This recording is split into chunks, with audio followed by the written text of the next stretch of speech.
नमस्कार। विविध घटनाक्रमको चर्चा, परिचर्चा, जानकारी र विश्लेषण सहितको कार्यक्रम क्यापिटल फ्रन्टलाइनमा तपाईँलाई आज पनि स्वागत छ। यो कार्यक्रम capital television, capital FM, radio Sarangi Pokhara र मोरङ लगायत विभिन्न रेडियो स्टेसन तथा cfmoneer.com र रेडियो सारङ्गी.com मार्फत पनि संसारभर एकैसाथ सुन्न सक्नुहुन्छ। अहिले पनि केही घटनाक्रमहरू सतहमा छन्। अहिले प्रधानमन्त्री पुष्पकमल दाहाल प्रचण्ड न्युयोर्कमा छन् र न्युयोर्कबाट चीन भ्रमणमा प्रस्थान गरिसकेका छन्। संयुक्त राष्ट्रसङ्घको महासभामा अमेरिका गएका प्रधानमन्त्री उतैबाट चीन गएका हुन्। चीनमा नेपाल चीनबीच द्विपक्षीय विविध वार्ता र सम्झौता समेत हुने बताइएको छ। खास गरी यसअघि चिनिया प्रमुख सी जिनपिङ नेपाल भ्रमण आएका बेला भएका सहमतिहरूलाई प्राथमिकतामा राखिने पनि यसअघि बताइएको थियो।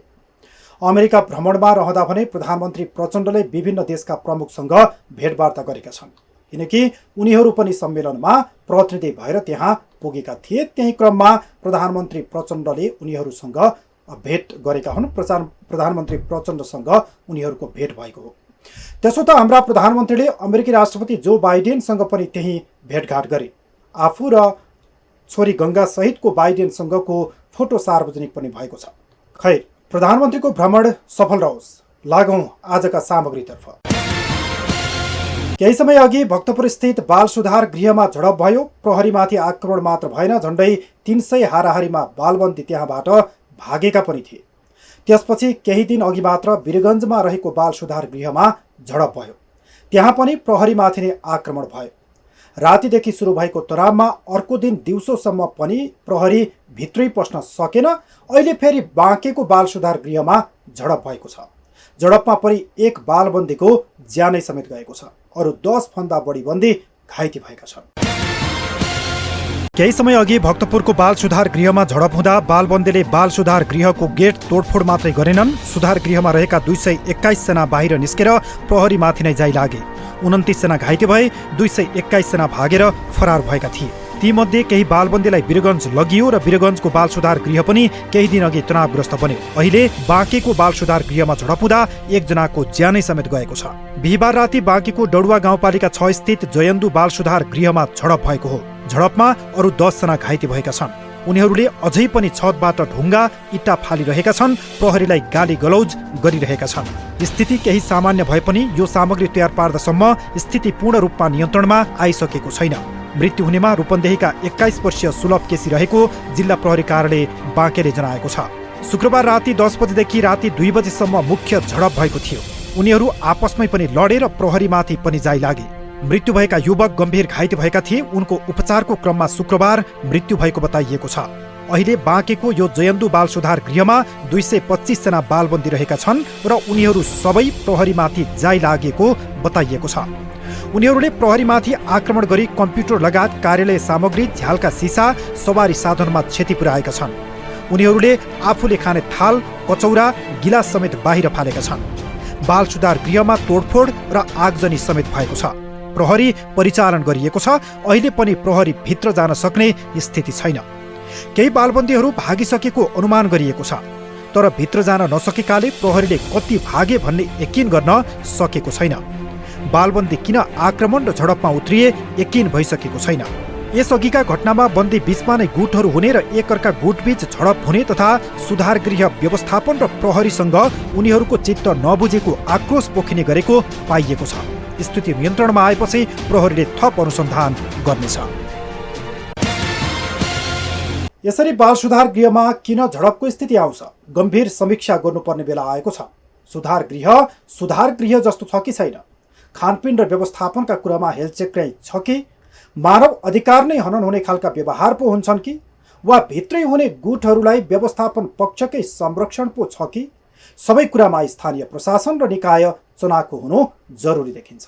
नत्र यसै गरी बाल सुधार गृहमा झडप हुँदै जाने हो भने अन्यत्र पनि लहैमा नै घटना नहोलान् भन्न सकिँदैन। अर्को प्रसङ्ग, सर्लाहीको मलङ्गवामा जिल्ला प्रशासनले फेरि निषेधाज्ञा कर्फ्यू नै जारी गर्यो। कारण हो दुई समुदाय बीचको विवाद, अर्थात् हिन्दू र मुस्लिम समुदाय बीचको विवाद। केही दिन अघि मात्र पनि यी दुई समुदाय बीच विवादको स्थिति सृजना भई झडप भएपछि कर्फ्यू नै लगाइएको थियो। अहिले फेरि अर्को घटनामा त्यही स्थिति सृजना भएको छ। अहिले गणेशको मूर्ति सेलाउने क्रममा दुई पक्षबीच तनाव सृजना भएको हो। सर्लाही सदरमुकाम मलङ्गवामा फेरि हिन्दू मुस्लिम समुदायबीच झडप भएको छ। बिहिबार साँझ गणेशको मूर्ति सेलाउन जाने क्रममा हिन्दू र मुस्लिम समुदायबीच झडप भएपछि स्थानीय प्रशासनले बिहिबार राति 10 बजेदेखि नै अनिश्चितकालीन कर्फ्यू आदेश नै जारी गरेको छ। श्रीकृष्ण जन्माष्टमीको मूर्ति सेलाउने क्रममा पनि केही दिन अघि मलङ्गवामा दुई पक्षबीच झडप भएको थियो। त्यति बेला पनि कर्फ्यू लगाइएको थियो। अहिले फेरि गणेशको मूर्ति सेलाउन जाने क्रममा हिन्दू र मुस्लिम बीच झडप भएको छ। आखिर मलङ्गवामा के भइरहेको छ? यो धार्मिक द्वन्द्व किन निम्तिरहेको छ?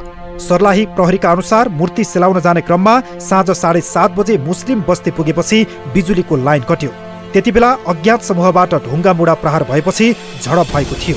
त्यसै क्रममा एक युवकमाथि छुरा प्रहार भयो। छुरा प्रहार भएका ती युवकको अवस्था गम्भीर रहेको प्रहरीले जनाएको छ। त्यसपछि सम्भावित घटना हुन नदिन अर्को आदेश नहुन्जेलसम्मका लागि कर्फ्यू आदेश जारी भएको सर्लाहीका प्रमुख जिल्ला अधिकारी इन्द्रदेव यादवले जानकारी दिएका छन्।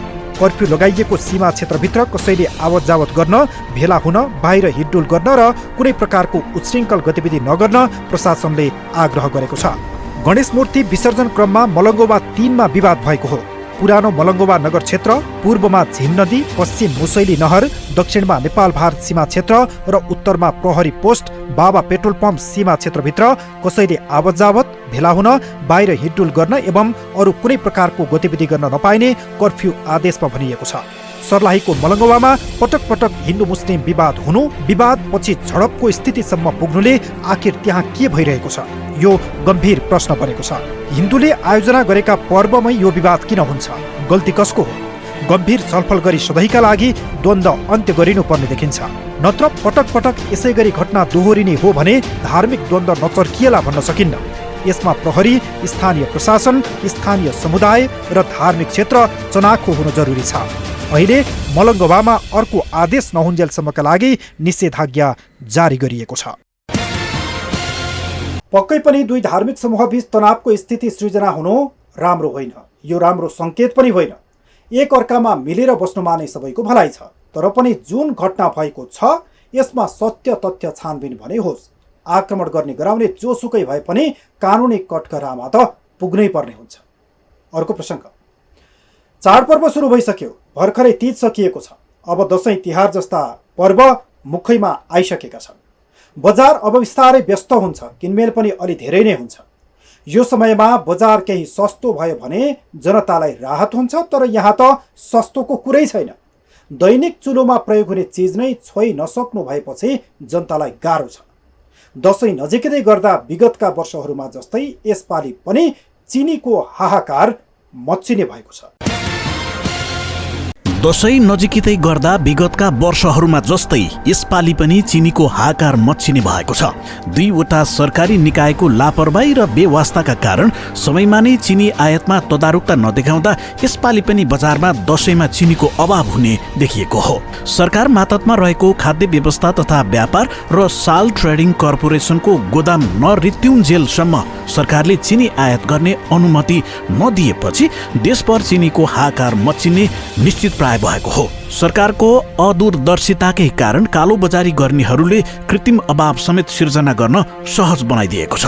आजभन्दा 5 महिना अगाडि नै नेपालमा चिनीको मागलाई सहजीकरण गर्नका लागि सरकारी कम्पनीलाई आयात गर्न दिन अनुरोध गरेका थिए। तर सरकारले भने उनीहरूको गोदाम रित्तिएर बजारमा चिनीको अभाव भएपछि 29 भदौमा बसेको मन्त्री परिषद बैठकले साल ट्रेडिङ र खाद्य व्यवस्था कम्पनीलाई 10-10 हजार टन चिनी आयातको अनुमति दिने निर्णय गरेको छ। यस अवस्थामा तत्काल सहुलियतको चिनी ल्याउन सम्भव नरहेको वाणिज्य तथा आपूर्ति मन्त्रालयले बताउन थालेको छ। अहिले सरकारको साल ट्रेडिङ कर्पोरेसनको गोदाम रित्तिसकेको छ। तर पनि सरकारले भन्सार सहुलियतमा चिनी ल्याउन गरेको निर्णय अझै पनि औपचारिक रूपमा प्राप्त नभएको साल ट्रेडिङ कर्पोरेसनका अधिकारीले बताएका छन्। बजारमा चिनीको अभाव हुन नदिन समयमा नै सरकारलाई चिनी आयात गर्न अनुरोध गरिए तापनि भन्सार सहुलियतको फाइल अर्थ मन्त्रालयले अड्काएको आरोप लाग्दै आएको छ। उद्योग वाणिज्य तथा आपूर्ति मन्त्रालयले गत साउन 18 गते चिनी आयात गर्नुपर्ने रायसहितको फाइल अर्थ मन्त्रालयमा पेश गरेको जनाएको छ। तर अर्थ मन्त्रालयले उक्त प्रस्तावलाई वास्ता नै गरेन। चिनी आयातका लागि 1 महिना झुलाएको अर्थ मन्त्रालयले 27 भदौमा आएर वाणिज्यले माग गरे भन्दा 40,000 टन घटाएर 20,000 टनमा मात्रै 50% भन्सार छुट सहमति दिएको थियो। अर्थको सहमतिपछि उद्योगबाट मन्त्री परिषदमा अनुमोदनका लागि फाइल पठाइएको थियो। त्यसपछि 29 भदौमा मात्रै मन्त्री परिषदबाट आयातको अनुमति प्राप्त भएको थियो। सरकारी कम्पनीको चिनी सकिनु, चिनी आयात गर्न सहमति भए पनि तत्काल ल्याउन सक्ने अवस्था नरहनु र बजारमा चिनीको मूल्यमा कार्टेलिङ सुरु हुनु संयोग मात्र नभएर नियोजित जस्तै देखिएको बताउन थालिएको छ। गत वर्ष पनि दशैंको मुखैमा बजारमा चिनीको हाहाकार भएको थियो। सरकारी स्वामित्वको खाद्य व्यवस्था कम्पनी र साल ट्रेडिङ दुवै कार्यालयको भण्डारणमा चिनी रित्तिएपछि बजारमा चिनीको मूल्य बढाइएको थियो। यस वर्ष पनि चिनीको कृत्रिम अभाव सिर्जना गरी मूल्य बढाइएको छ। बजारमा चिनी छ वा छैन, कति दिनलाई मौजात पुग्छ भन्ने विवरण सरकारसँग छैन। नेपालमा 10 वटा चिनी मिलहरूले चिनी उत्पादन गर्छन्। मुलुकभित्र हरेक वर्ष 1 लाख टन चिनी उत्पादन हुने गर्दछ। उनीहरूको उत्पादन बाहेक हरेक वर्ष करिब 1 लाख टन चिनी भारतबाट नेपाल आयात हुने गरेको छ।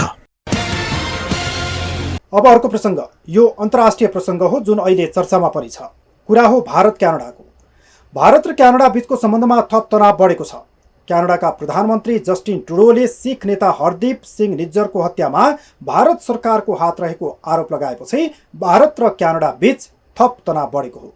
अहिले त दुवै देशले ती देशमा बस्ने आफ्ना नागरिक तथा विद्यार्थीलाई सचेत भएर बस्न, सचेत भएर निश्चित ठाउँमा मात्र यात्रा गर्न, हिडडुल नगर्न समेत उड्दै जारी गरिसकेका छन् र दुवै देशको भिसामा पनि समस्या आइसकेको छ। यो प्रसङ्ग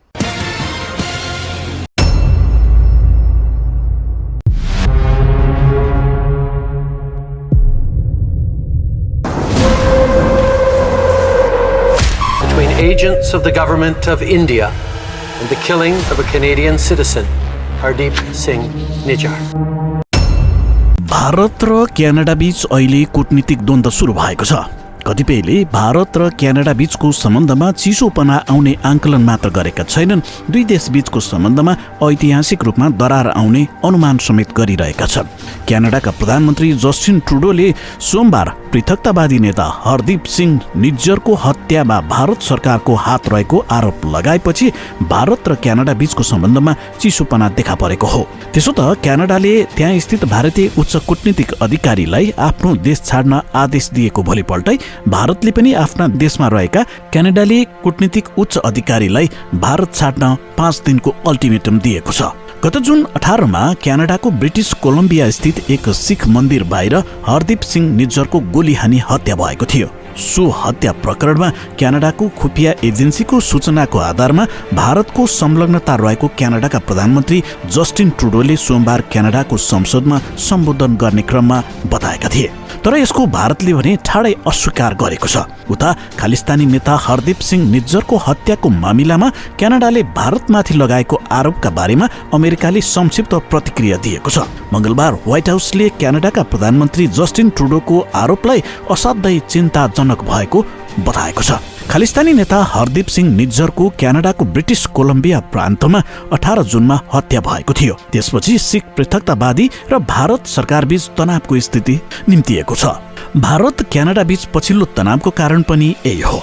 निज्जरको सरेमा एक गुरुद्वारको पार्किङ नजिकै 2 नकाबधारी बन्दुकधारीले गोली हानेका थिए। त्यतिबेला उनी रेलमा बसेका थिए। निज्जरको हत्या कसले गरे यसबारेमा अझै पत्ता लाग्न सकेको छैन।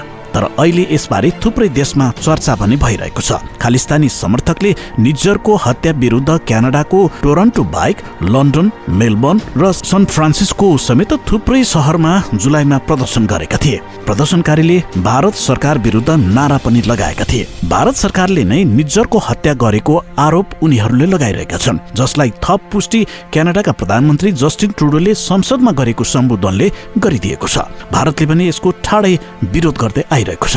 भारतले खालिस्तानी आन्दोलनको कडा विरोध गर्दछ। पन्जाब समेत देशका सबै मूलधारका राजनीतिक पार्टीले हिंसा र पृथकतावादको निन्दा गर्दै आएका छन्। ब्रिटिस कोलम्बियामा बस्ने प्रमुख सिख नेता निज्जर अलग खालिस्तान देशका समर्थक थिए। उनका समर्थकका अनुसार यो मागका कारण उनले थुप्रै धम्की समेत खेपिरहेका थिए, जबकि भारतले उनले चरमपन्थी र एक पृथकतावादी समूहको नेतृत्व गरिरहेको बताउँदै आएको छ।